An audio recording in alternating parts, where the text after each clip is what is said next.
Horror कहानियां थी। Haunted बस। रात के करीब 11 बज रहे थे। सड़क पर इक्का तुक्का गाड़ियां चल रही थी।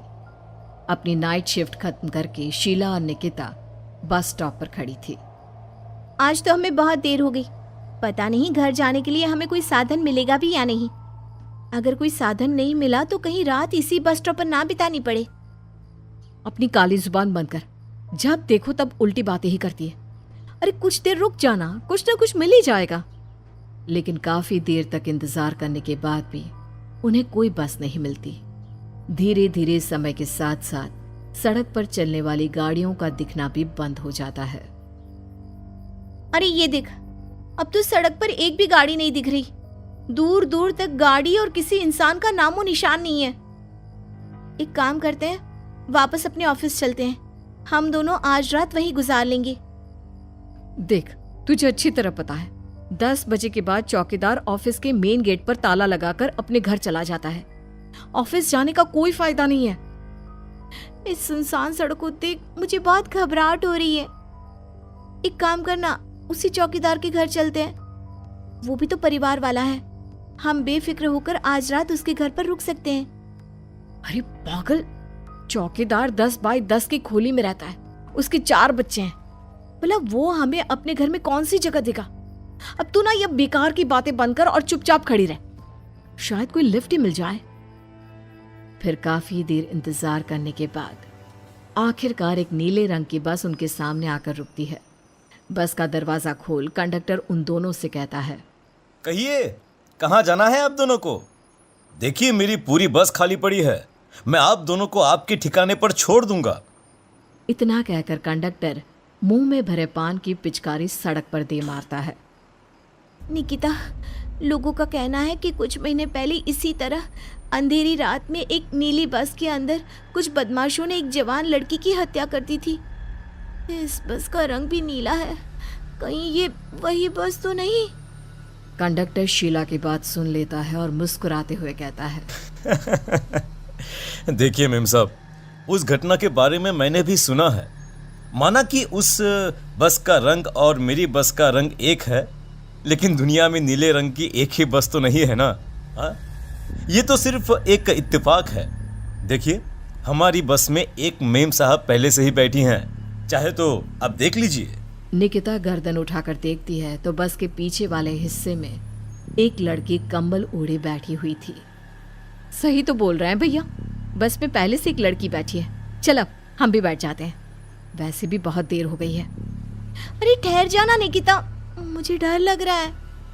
अरे तुझे इतना ही डर लग रहा है तो तू यहीं खड़ी रहे, मैं तो चली। अरे तुम मुझे छोड़कर कहाँ जा रही है? मैं भी चलती हूँ। दोनों बस में जाकर बैठ जाती हैं।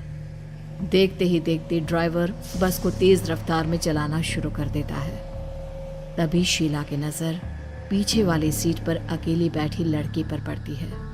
उस लड़की की लाल आंखें और उसका आधा जला हुआ चेहरा देखकर शीला घबरा जाती है।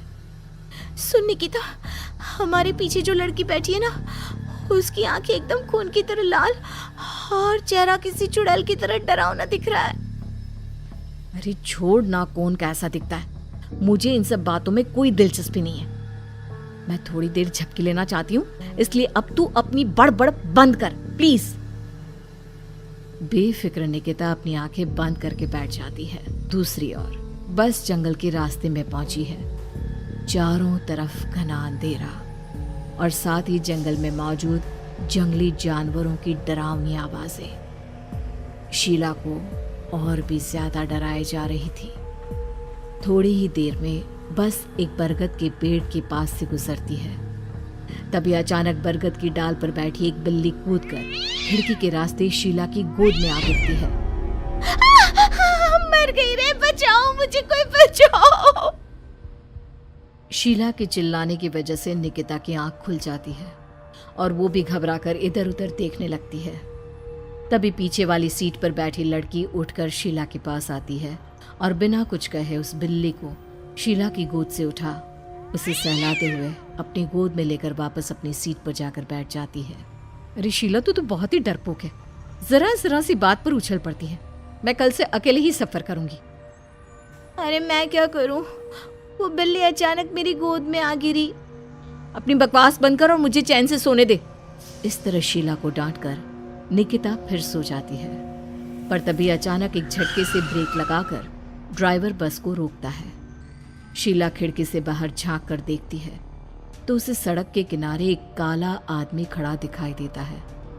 उसकी बड़ी बड़ी दाढ़ी और अजीब से कपड़े देखकर शीला को घबराहट होने लगी। क्या हुआ ड्राइवर भैया? हाँ, आपने बस क्यों रोक दी? अरे वो देखो, वहाँ वो सड़क के किनारे एक आदमी खड़ा है, उसी के लिए मैंने बस रुकवाई है। शीला निकिता को धक्का देकर नींद से जगाती है। अरे अब क्या हुआ? वो देख, सड़क किनारे कितना डरावना आदमी है। उसका अजीबोगरीब हुलिया देखकर लगता है जैसे कोई शैतान खड़ा हो। अब शीला की तरह निकिता भी उस आदमी को देखकर थोड़ा डरने लगती है। कंडक्टर, क्या तुम उस आदमी को बस में चढ़ाने वाले हो? उसे देखकर हमें डर लग रहा है, उसे बस में मत चढ़ाओ। अरे डरने की कोई बात नहीं है मेम साहब, ये आदमी जंगल के पीछे वाले गांव में रहता है। ये रोज इसी वक्त मेरी बस में बैठकर पड़ोस वाले गांव में जाता है, और वैसे भी ये बेचारा गूंगा है। अगर आप लोगों को डर लगता है तो मैं इसे ड्राइवर के बगल में बिठा देता हूँ। ओह अच्छा, ठीक है। फिर कंडक्टर का इशारा पाते ही वो आदमी बस में सवार हो जाता है। ड्राइवर दोबारा एक्सीलेटर पर जोर देकर बस को आगे बढ़ाता है। थोड़ी ही देर में बस एक घाटी पर चढ़ती है। बस के एक तरफ गहरी और डरावनी खाई थी, पर ड्राइवर को इस बात से कोई फर्क पड़ता नजर नहीं आ रहा था। वो लगातार बस की रफ्तार बढ़ाकर बस चलता जा रहा था। ड्राइवर भैया, आप देखते नहीं क्या बगल में इतनी गहरी खाई है? बस की रफ्तार लगातार बढ़ाए जा रहे हो, थोड़ा धीरे चलाओ ना। अरे मेम साहब, घबराने की कोई बात नहीं है, ये तो मेरा रोज का काम है। मैं तो यहाँ इसी रफ्तार से बस चलाता हूँ। आप बेफिक्र होकर अपनी सीट पर बैठ जाइए, आपको कुछ नहीं होगा। ड्राइवर के कहने पर निकिता शांति से बैठ जाती है। कुछ दूर चलने पर अचानक ड्राइवर बस को सड़क के किनारे रोक देता है। शीला एक बार फिर खिड़की के बाहर झांक कर देखती है, लेकिन इस बार उसे कहीं कोई दिखाई नहीं देता। अरे अब क्या हुआ? तुमने बस क्यों रोक दी? यहाँ तो दूर दूर तक कोई भी नहीं दिखाई दे रहा। ड्राइवर उसकी बात का कोई जवाब नहीं देता, पर कंडक्टर बोल पड़ता है। ये हमारी फेवरेट जगह है, हम अपने सारे अच्छे काम यहीं पर करते हैं। अब हमारा प्रोग्राम खत्म होने के बाद ही बस यहाँ से आगे बढ़ेगी। इतना कहते ही कंडक्टर सीट के नीचे रखी एक शराब की बोतल निकालता है। अरे ये सब क्या है? तुम्हारे बस में सवारी बैठी है, उन्हें घर पहुंचाने की जगह तुम यहाँ सड़क के बीच में बस रोककर शराब पियोगे? बस में लड़कियों के बैठे हुए भी तुम्हें ये सब करते हुए शर्म नहीं आती? कंडक्टर कोई जवाब नहीं देता और मुस्कुराते हुए शराब पीने लगता है। तभी ड्राइवर और दूसरा आदमी भी कंडक्टर के साथ मिलकर शराब पीने लगते हैं। निकिता, मुझे इन तीनों के इरादे कुछ ठीक नहीं लगते। हमने इस बस में बैठकर बहुत बड़ी भूल कर दी। तू घबरा मत, मैं हमेशा अपने पर्स में छोटा सा चाकू रखती हूँ। उसके रहते ये तीनों हमारा कुछ नहीं बिगाड़ पाएंगे।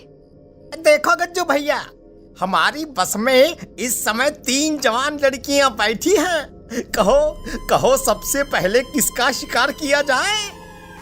मैं तो कहता हूँ कि सबसे पहले वो जो पीछे अकेले जो बैठी है ना, उसे पकड़ कर लाओ। उसके बाद इन दोनों का प्रोग्राम फिट करेंगे। ठीक है, जैसी तुम्हारी मर्जी। अब वो आदमी पीछे वाली सीट पर बैठी लड़की के पास पहुंचकर उसका हाथ पकड़ लेता है, लेकिन तभी अचानक उस लड़की की आंखें जरूरत से ज्यादा बड़ी और लाल होने लगती है। उसका चेहरा गुस्से से लाल और उसके मुंह से नुकीले दांत दिखने लगते हैं। अरे अरे अरे, ये क्या? ये लड़की अचानक इतनी खतरनाक कैसे बन रही है? इतने में वो लड़की उस आदमी को उठाकर वहीं सीट पर पटक देती है। मुझे हाथ लगाएगा, तेरी इतनी हिम्मत! जोर से चीखते हुए वो लड़की उस आदमी पर हमला कर देती है और पल भर में ही उस आदमी का काम तमाम हो जाता है। ये देख ड्राइवर और कंडक्टर के होश उड़ जाते हैं। इतने में ड्राइवर अपनी जान बचाने के लिए तुरंत बस से बाहर कूद जाता है। पर तभी बस के पीछे की तरफ से तेजी से आ रहा एक ट्रक उसे कुचल कर चला जाता है। एक ही पल में अपने दोनों साथियों की मौत देख अब कंडक्टर के हाथ पैर कांपने लगते हैं। ये सब देख निकिता और शीला के भी होश उड़ जाते हैं। वो चुपचाप अपनी सीट पर ही छुप कर बैठी रहती हैं। अरे अरे अरे कौन हो तुम और तुम इतनी भयानक कैसे बन गई? अब वो लड़की गुस्से में गुर्राते हुए कंडक्टर का गला पकड़ लेती है। इतनी जल्दी मुझे भूल गए? कुछ महीनों पहले तुम तीनों ने बड़ी बेरहमी से मेरी हत्या की थी और फिर शहर छोड़कर भाग गए। कई दिनों से मैं तुम तीनों के इंतजार में भटक रही थी। आज जाकर मेरा बदला पूरा होगा। अब तू भी अपने साथियों की तरह जहन्नम पहुंच जाएगा। अब वो लड़की कंडक्टर को उठाकर बस के पास मौजूद खाई में फेंक देती है। कंडक्टर एक बड़े पत्थर से जा टकराता है और उसकी भी मृत्यु हो जाती है। दूसरी तरफ ये सारा नजारा देख शीला और निकिता बेहोश हो जाती है।